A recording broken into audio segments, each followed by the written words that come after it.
मैं जब नया नया मुख्यमंत्री बना तो ये जो आपको ट्रेनिंग दे रहे हैं ना अतुल, वो उस समय मुझे ट्रेनिंग दे रहे थे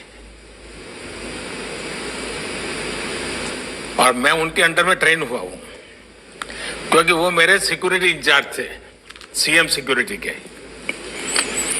तो एक दिन क्या हुआ, मुझे ये पुलिस तामझाम, मुझे मेंटली मैं फिट नहीं होता हूं, मुझे बड़ा अटपटा लगता है, लेकिन मजबूरन मुझे उसमें रहना पड़ता था। और कभी कभी मैं कानून नियम तोड़ के कार से उतर जाता था, भीड़ में है तो लोगों से हाथ मिला लेता था। तो एक दिन ये अतुल करवल ने मेरे से टाइम लिया, मेरे चैम्बर में मिलने आए, शायद उनको याद है कि नहीं मुझे मालूम नहीं, और उन्होंने अपनी नाराजगी मुझे प्रकट की। काफी जूनियर थे वो, मैं आज से 20 साल पहले की बात कर रहा हूं।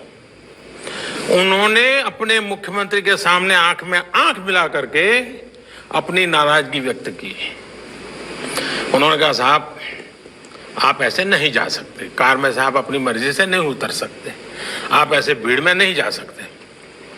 मैंने कहा, मेरी जिंदगी के तुम मालिक हो क्या तुम तय करोगे क्या मुझे क्या करना क्या नहीं? वो जरा भी हिले नहीं, मैं उसके सामने बोल रहा हूं आज, वो जरा भी हिले नहीं, डिगे नहीं। उन्होंने मुझे साहब कहा, साहब आप व्यक्तिगत नहीं हो, आप राज्य की संपत्ति हो और मेरी इस संपत्ति को संभालना जिम्मेवारी है। आपको नियमों का पालन करना होगा, ये मेरा आग्रह रहेगा और मैं नियमों का पालन करवाऊंगा। मैं कुछ नहीं बोला।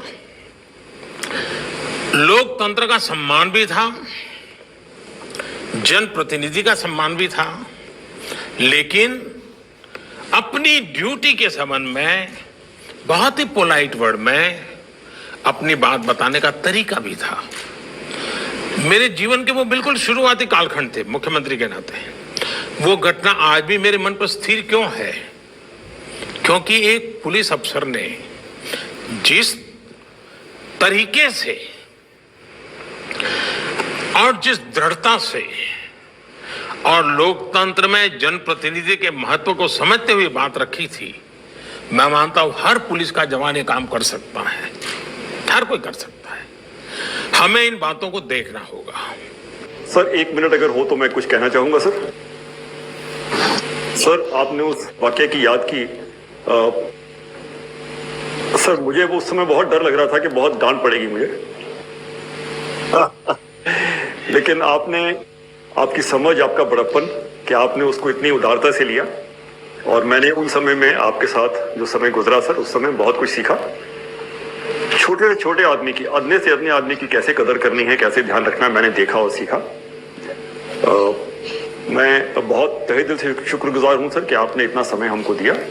और बहुत मूल बातें जो हैं कि अच्छा इंसान बनना जरूरी है, इंसान की कदर करना जरूरी है, समाज की ताकत का हम इस्तेमाल कर सकते हैं, उसको एक अच्छे काम के लिए हम इन्वॉल्व कर सकते हैं। बहुत बड़ी बातें सर आपने जो उनको कही हैं, मुझे आश्वासन है कि ये अपने काम में जरूर शामिल